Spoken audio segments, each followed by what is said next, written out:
Freeway. Marianne and Jackson were lost in that part of Miami that tourists only know about from their TV sets.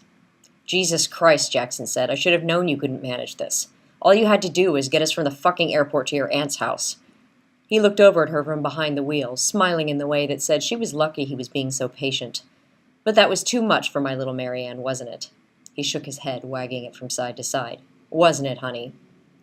Marianne clenched her fists around the corners of the map and looked back at her husband. Careful, honey, he said, pointing to the map. You don't want to ruin that. It's your only shot at getting us out of this. Marianne was silent for a minute. Then she said, What would you like me to do? What I would like you to do, Jackson said, is to function like a halfway intelligent human being. He turned toward her again. Just for once. You think you can do that? Sure, said Marianne. They were driving down streets that seemed to get more narrow and rutted the farther they went. She looked out the window at the long aquamarine and pink warehouses on the side of the road, at the heavy, ponderous sky, at the palm trees that seemed ready to catch whatever it decided to unleash. Everywhere, in the corners of her frame of vision, there was movement. Small, scurrying, secretive movement. She felt it in her body like something soft and electrifying running up and down her arms. We're being watched, she thought. This is bad. But she didn't feel anything in connection with the thought. It was just knowledge. It just was. Jesus fucking Christ, Jackson said. Can you get us back to the freeway? He gestured ahead of them, almost hitting the windshield. It's right there, Marianne. Come on. But they weren't getting back to the freeway. On and off ramps loomed overhead, a curling mess of concrete and asphalt. They had been trying for at least a half hour to get to the on-ramp, and it wasn't happening. Marianne looked down at the map. It was a blur of red, green, and black lines, twisting together beside the great blue expanse of the Atlantic Ocean. I can't tell exactly where we are, she muttered. Somewhere around here, I think. She pointed vaguely at a section of small black lines that bordered the water. Jackson grabbed the map, crumpled it in his fist, and threw it out the window. He turned to Marianne. What a disappointment you are, you stupid, stupid cunt. I never should have married you.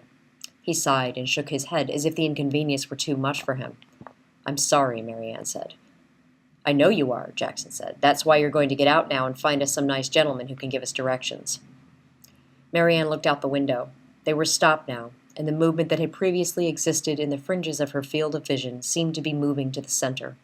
She saw a pair of arms and legs scuttle from behind one warehouse to the next, and another behind a large brown dumpster that stood next to it. Suddenly, seemingly out of nowhere, there was a knock on Jackson's window. Yo, man, you lost, eh? Your car broke? He was grinning and had gleaming white and gold teeth. Jackson rolled down the window. We need to get to the freeway, he said. Yeah, man, I understand. He pointed to the car. Too bad your car broke, eh? My car isn't broken, Jackson started, but didn't finish. The man's hand reached in and grabbed Jackson around the neck. I'm Julio, he said. And then he pointed behind him, where 3 other men were standing, hands in their loose jean pockets. They wore sleeveless white T-shirts which showed off their smooth brown arms. We're going to help you fix your car, he said, and before Marianne could stop to wonder how she felt about anything at all, Jackson had disappeared out the window. Marianne heard a soft thump as he hit the dirt. Julio stared at her through the driver's side window. Well, chica, he said, you want me to help you fix your car? Marianne looked around for a minute, as if she had all the time in the world. There was no hurry. Somehow she knew that. The pale blue interior of their BMW 540i was littered with Jackson's cigarette butts stuffed into the ashtray, and the bags of Sunchips and M&Ms that she had bought at the convenience store when they stopped for gas. The motor was still running, and the air conditioner blasted cold air from the vents. Jackson's Browns, The Day the Music Died, played faintly from the speakers. Julio waited patiently.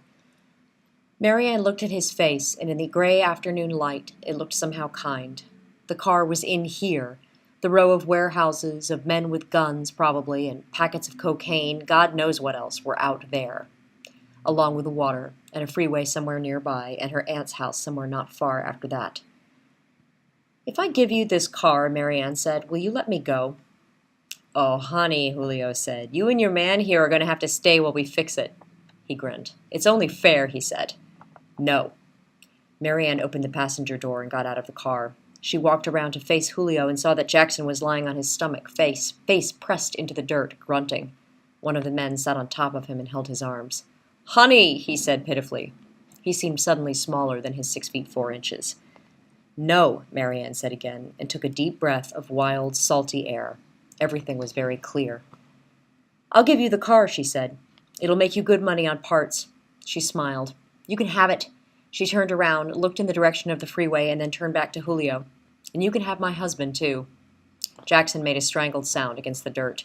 And you can have my credit cards. They're all in his name. And you can have my purse. It's a Prada. It's worth at least $350 now. And you can have my leather jacket. It's in the trunk. And my rings. She wrenched them rapidly off her fingers. I'm just keeping $20, boys, okay?